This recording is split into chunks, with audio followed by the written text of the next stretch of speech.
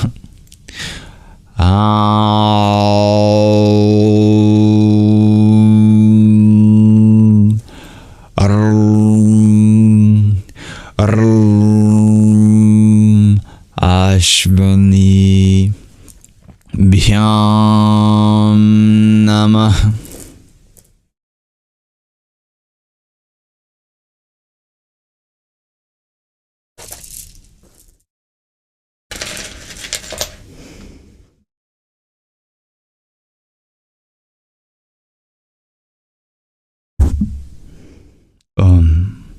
Salutations to the twin physicians. May they grant healing, speed, and benevolence. And may all who hear this mantra benefit from it.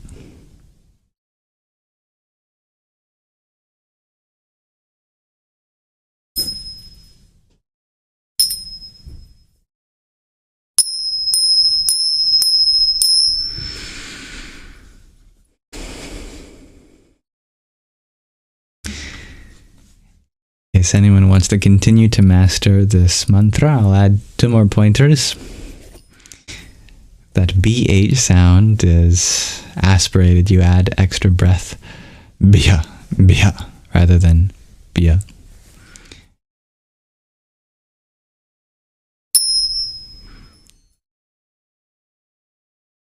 My second pointer was that if you want to know how to roll your L's, you have to add aspiration as well to that letter. Lots of breath. But thank you very much for meditating. That will conclude our Nididhyasana. Final segment of our live stream dedicated to putting into practice everything that we learned here. Let me turn back up the Christmas music as we end. Christmas music is beautiful. Although I'm not sure if our mantra would harmonize well with it. Thank you, dear Hybrid Jen, for the star you had sent. Om Namah Parashaktaye Namah. Dear G, you share you got lost in this meditation? Well, I hope in a good way. Both hemispheres got activated. Twin syncopation. Ah, yes. Thank you, dear Gina, for your rose. Much love to you and your family. Om Mani Padme Hum. Thank you for being here, dear Dansuela. Much love to you.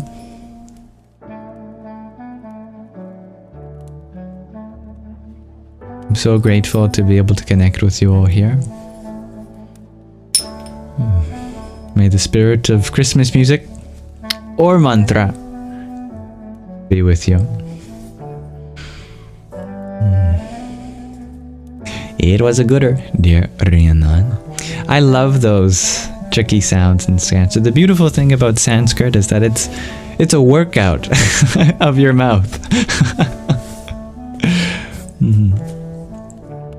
Dear Stevie G, you share, you did it right for a lot of the parts, sort of. Oh, I'm very happy to hear that. Yeah. What matters most, of course, is the intention. And correct Sanskrit pronunciation is not necessary to gain the benefit, but it can help us lock in something to strive for excellence in, to keep us concentrated on the mantra. This mantra is actually exactly what you needed. Shall help your being out. I'm delighted to hear that.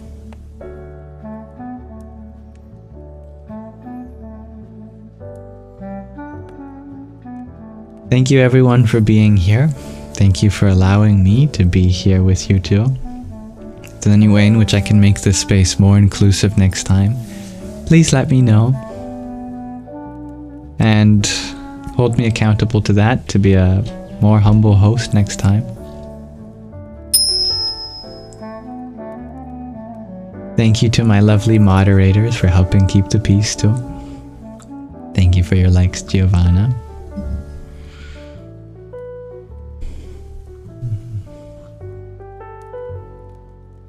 You will be practicing this mantra more often. Oh, I'm happy to hear that. I love digging deep into these scriptures and finding some mantras that probably haven't been chanted, perhaps in the Kali Yuga as a whole, if not hundreds to thousands of years. So thank you, Stevie G, for always being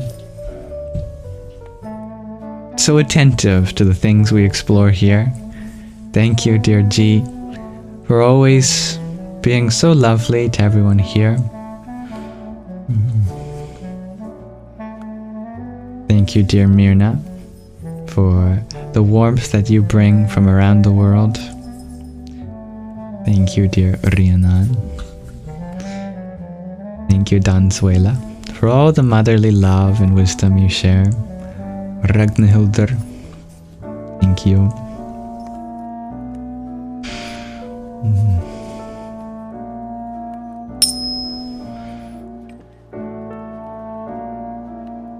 May this live stream be an offering to the divinity within you.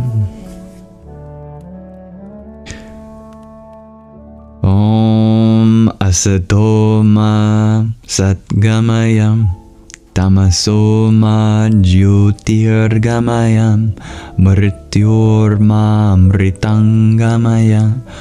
Om Shanti Shanti Shanti. Om.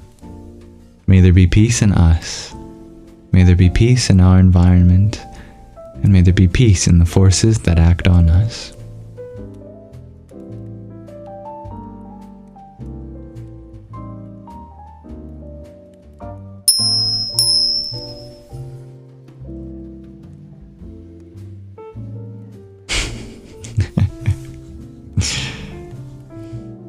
Where is Gregor G? A little birdie has told me that Gregor G is taking some space from social media, which is completely understandable, and is on a journey of discovering himself with some space from some of the people on the internet. But if any of you are in contact with him, make sure you send him lots of love.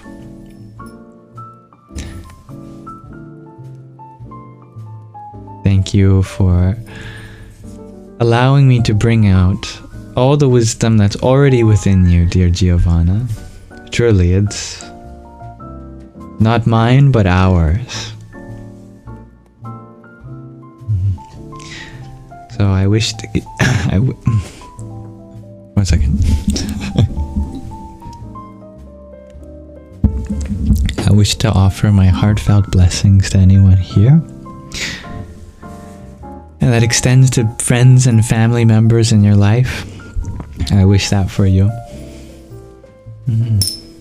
May we continue to develop our peace and connection. If there's a fellow Sanghi or a fellow person in the world that needs love right now, please carry the torch with you and ignite compassion in their hearts. Always honored to have you all here, and I look forward to having you here the next time, but it's never expected. Hope to see you tomorrow, 5 p.m. Pacific time, or as soon as I can after that time at least. I love you too, dear G, and everyone here. The contemporary Christmas music makes this feel like a late night talk show. It does, doesn't it? And you have all been my celebrities, so thank you for being on the show for tonight.